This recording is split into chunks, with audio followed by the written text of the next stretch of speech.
Hey everyone, Owen Krepps here with Vegas Hockey Now on the National Hockey Now YouTube channel. Today we are going to be going over the Vegas Golden Knights projected line combinations for the 2022-2023 upcoming season in my eyes. Of course, I'm not Bruce Cassidy. I can't tell you what opening night lineup is going to look like. I don't even know if he can tell you what the opening night lineup is going to look like with some of the players that are hurt and training camp hasn't even started.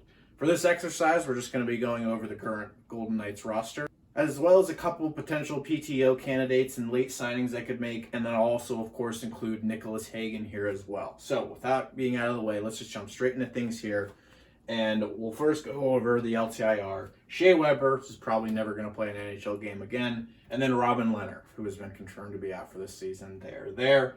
The question mark category I have here, because I don't know what's going to happen with these players to start the season. Nolan Patrick, Laurent Brossoit, and as the way things currently stand, Mark Stone. I'm still going to include these players in the line combinations because I think that, well, I know that they're not going to be out for the entirety of the season. We don't know the current status of them, if they're healthy, if they're not, if they'll miss training camp, if they won't, if the Golden Knights acquired Adin Hill because Brossoit will be out, things like that. But we'll still include them in the list here. I still wanted to mention those players. So let's get into things. The first line for the Vegas Golden Knights in my projection is Chandler, Stephenson, Jack Eichel, and Mark Stone. I see a lot of people putting Phil Kessel on the top line for the Golden Knights. I don't think that's going to be the case, especially because Stone is already your right winger. Phil Kessel is a right winger. He can play left wing if he needs to, but he's Phil Kessel, and he's been in the league long enough. He plays right wing. That's what he does.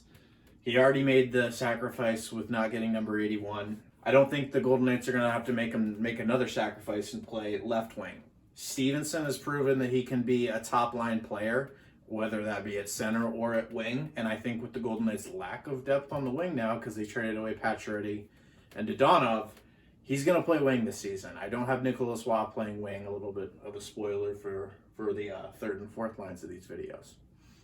Eichel, no question there, and Stone, if he's healthy, no question there. He's easily the Golden Knights' best winger. Second line, this one should be familiar.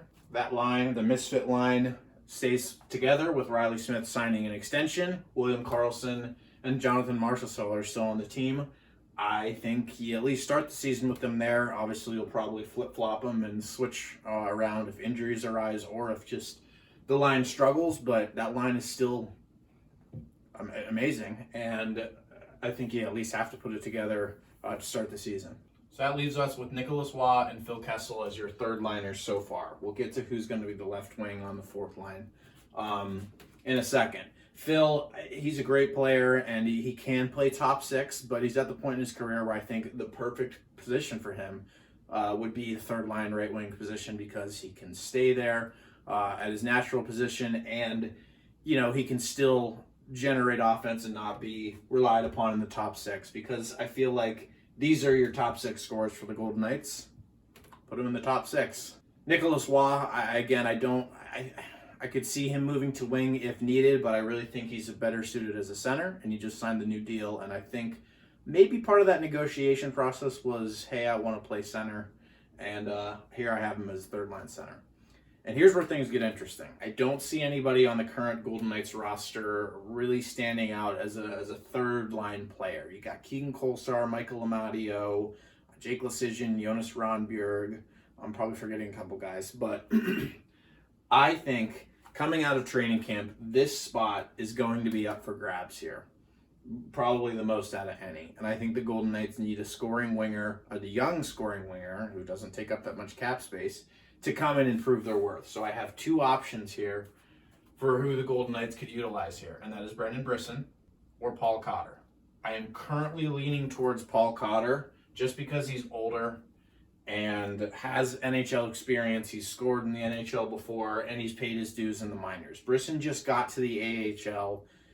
He is probably the better player and the better prospect, but we'll have to see in training camp. From the way things currently stand, I'm going to put Cotter here, but I just wanted to, visualize. Maybe Brisson does end up getting that spot. Maybe Brisson goes up here and Stephenson can play center yet again. Fourth line, the Golden Knights have a lot of good bottom six forwards, and especially fourth line forwards. And I don't think this line is too controversial with William Carrier, Brett Howden, and Keegan Corsack. I think all of those players are good fourth-line players. Howden would be the one here that you could debate about. Does he play wing? Does he go where Cotter is? I don't know. And then there's also the added Michael Amadio, who could take one of these spots. Based off of just cap space, I have Amadio as the odd man out, even though he is re-signed. He signed that extension. I understand I have Cotter here as the outlier, but for the fourth line here, you got a $1.5 million player, a $1.4 million player, and I think another $1.4 million player. So, if you scratch them, that's fine, but none of these players are going to be sent down to the AHL unless it's Cotter. But another thing that I need to point out is Jonas Rondbjerg, Paul Cotter, and Jake Leschyshyn are all, they all need to clear waivers if they go down. So, again, another reason for them to stick the landing in the NHL this year, which brings me to, those are your four lines. Rondbjerg and Leschyshyn likely fill out what would be a fifth line if we were the Columbus Blue Jackets, but they're not. And then I do have Brisson here. I don't know. I think he may play a couple games this year. He may do the start of the season thing with the 8-game tryout. But from the way things currently stand, I don't see him making this roster just yet, even though there is a prime opportunity for him to come in a third line left wing position. So that's the forwards. Let's move on to the defense because that is a lot more streamlined, and I don't think there's a lot of arguments there. I say that, and our first defenseman on the board is a bit of a argument, and that is who will play with Alex Pietrangelo. It could be Ben Hutton. It could be Nicolas Hague. It could be Ben Hutton because Nicolas Hague hasn't signed, and we're into October. I think he'll sign before then, but Ben Hutton proved last year that he could play with Petro, and, I wouldn't mind either of them there.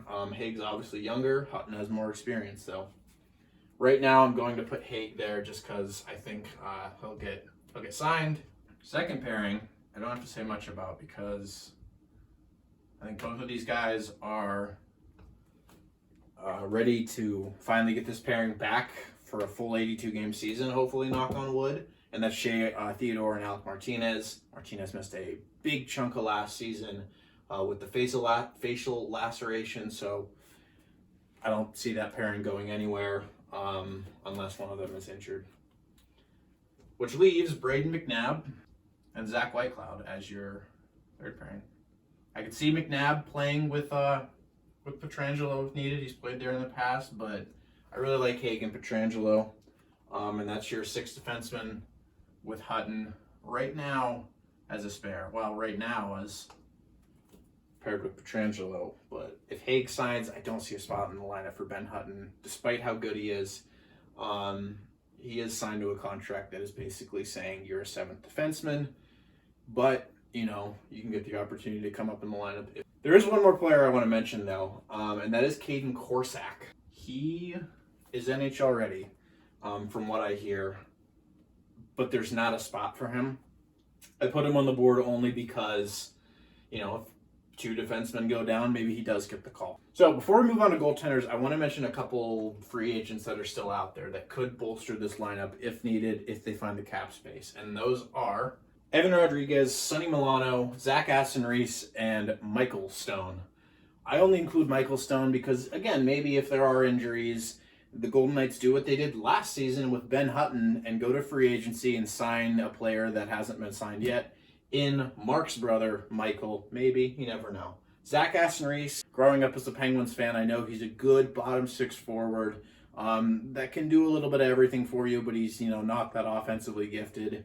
But then you have the scores in Sonny Milano and Evan Rodriguez. The biggest hole that they could fill is, a third line scoring winger. So potential options. I'm not saying the Golden Knights are going to sign these guys. I'm just saying they're options. And if Cotter doesn't work out, if a defenseman gets hurt, then maybe they sign one of these players. In net, Logan Thompson, Adin Hill. That's the current tandem right now. I don't think there's any debate on that. So let's add these players back in. We already have Stone. Nolan Patrick, I don't know where he goes in the lineup. He could be up here. He could be a center. He could take Cotter's spot.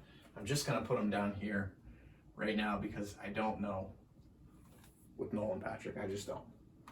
And I don't think anyone does. And then Laurent Brossoit, we're going to put him down here right now. It'll be interesting to see what the Golden Knights do with their goaltenders. If they do carry 3 throughout the season, they send Logan Thompson down to the minors. I don't see that happening. He has nothing left to prove in the minors. But yeah, there you go. There's my projected Vegas Golden Knights line combinations real quick. So let's go over the power play and the penalty kill. I'm not going to go over the specific units. I'm just going to mark players that could play on the power play. Obviously, Eichel, Stone, Marchessault, Smith, Kessel will be a very big addition to the power play, and I think that is one of the key reasons that the Golden Knights signed him over, say, Rodriguez or Milano, is because he can score some goals on the power play. And if you watch the Golden Knights power play last season, yeah, Nicolas could get a shot there, and then obviously you have Pietrangelo and Theodore on defense to quarterback the power plays. Stephenson can also get a chance on the power play as well. For penalty kill, you have Karlsson and Smith. You have Nicolas that could play there. You have Will Carrier that could play there, Kolesar or Howden. Who knows if Cotter could play there. And then you have your defensive defenseman, Martinez, McNabb, and then Pietrangelo, Whitecloud, Hague.